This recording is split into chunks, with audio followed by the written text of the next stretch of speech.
Salut à tous, j'espère que vous allez bien. Aujourd'hui, on va parler d'un sujet très important concernant The Seven Deadly Sins Origins. Depuis la bêta, beaucoup de joueurs ont partagé leur avis sur le jeu. Certains ont adoré l'expérience, mais d'autres ont aussi remarqué des problèmes comme le combat, l'interface ou certains aspects du gameplay. Mais il faut comprendre une chose très importante, la bêta n'est pas la version finale du jeu. Et les développeurs ont déjà confirmé énormément de changements qui arriveront dans la version complète. Donc dans cette vidéo, on va voir pourquoi la version finale du jeu pourrait être très différente de la bêta. Déjà, il faut comprendre le rôle d'une bêta. Une bêta sert principalement à tester les systèmes du jeu, repérer les bugs et recevoir les retours des joueurs. C'est exactement ce qui s'est passé avec cette DS Origins. Les développeurs ont expliqué que les retours des joueurs ont été beaucoup plus nombreux et détaillés que prévu. Et c'est justement pour analyser ces retours que la sortie du jeu a été repoussée. À la base, le jeu devait sortir beaucoup plus tôt, mais les développeurs ont décidé de repousser la sortie afin de pouvoir améliorer plusieurs systèmes du jeu. Ce retard n'est donc pas une mauvaise nouvelle, au contraire, cela signifie que les développeurs ont préféré prendre plus de temps pour améliorer le jeu plutôt que de sortir une version incomplète. L'un des points les plus critiqués pendant la bêta concernait le système de combat. Les développeurs ont donc annoncé plusieurs améliorations importantes.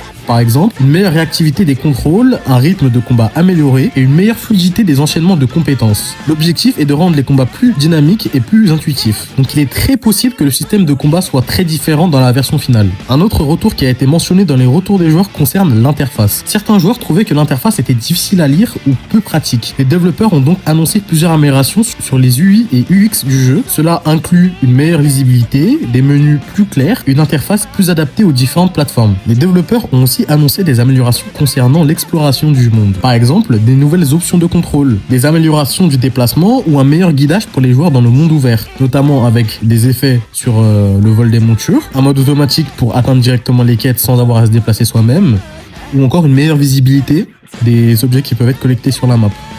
L'objectif est de rendre l'exploration plus agréable et d'éviter la fatigue de gameplay. La bêta sert aussi à tester la stabilité du jeu et les développeurs ont expliqué qu'ils travaillaient actuellement sur la stabilité des serveurs, les performances et l'optimisation générale du jeu. Tout cela est nécessaire pour un jeu aussi ambitieux que The Seven Deadly Sins Origins. Il faut aussi rappeler que la bêta représentait seulement une version temporaire du jeu. Les développeurs ont expliqué qu'ils continuent d'améliorer plusieurs systèmes fondamentaux du jeu après les retours des joueurs. Cela inclut le combat, l'exploration et plusieurs fonctionnalités du gameplay. Donc la version finale pourrait être beaucoup plus aboutie. Pour résumer, la bêta de The Seven Deadly Sins Origins ne représente pas forcément la version finale du jeu. Les développeurs ont déjà annoncé de nombreuses améliorations basées sur les retours de joueurs. Le jeu a même été repoussé pour permettre d'améliorer le système de combat, l'interface, l'exploration et la stabilité. Donc il est très possible que la version finale du jeu soit très différente de ce que certains joueurs ont vu pendant la bêta. Maintenant, dites-moi en commentaire, est-ce que vous avez déjà testé la bêta de The Seven Deadly Sins Origins? Qu'est-ce que vous attendez le plus du jeu? Et abonnez-vous pour ne rien rater sur The Seven Deadly Sins Origins.